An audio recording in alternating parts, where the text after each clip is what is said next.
Now, the future of China's family planning policy may just have been revealed this week in a rather unusual way. A postage stamp. Here's our China media analyst Kerry Allen to tell us more. Well, this stamp's got a mummy pig, a daddy pig and 3 little baby pigs.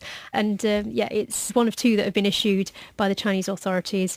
It's got a lot of attention because Chinese people are asking, is this a hint that China's going to further change its 2-child policy? Because back in 2016, a stamp came out with 2 baby monkeys on it. And the same year, China abolished its 1-child policy so people could have more children. So people have picked up on this time and asked, is this a hint that people will be allowed to have more children in China? So why are people paying so much attention to the issuing of a stamp?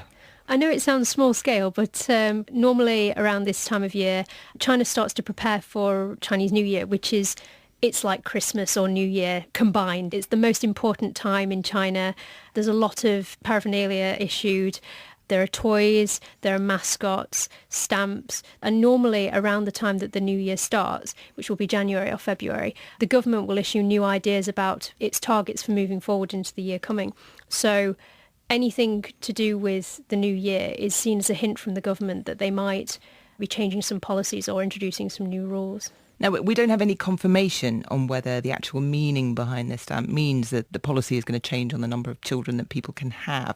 But it's certainly true that the Chinese government has been trying to increase the country's birth rate, isn't it? It is, absolutely. In fact, there's been one province that has been offering all sorts of social security, health incentives for people within Liaoning province to have more children. But there's not been much uptake in China about the 2-child policy. Ever since the 1-child policy was abolished back in 2016, people have been saying that now, because China's developing so much economically, they can't afford to have a second child. It's very difficult to get on the housing ladder. There have been all sorts of problems associated with this, and women are feeling more empowered to actually stay on later into employment, and they're choosing not to have children. So a lot of people have been saying that the government's actually quite nervous that it's abolished the 1-child policy, and there's just not much uptake for it.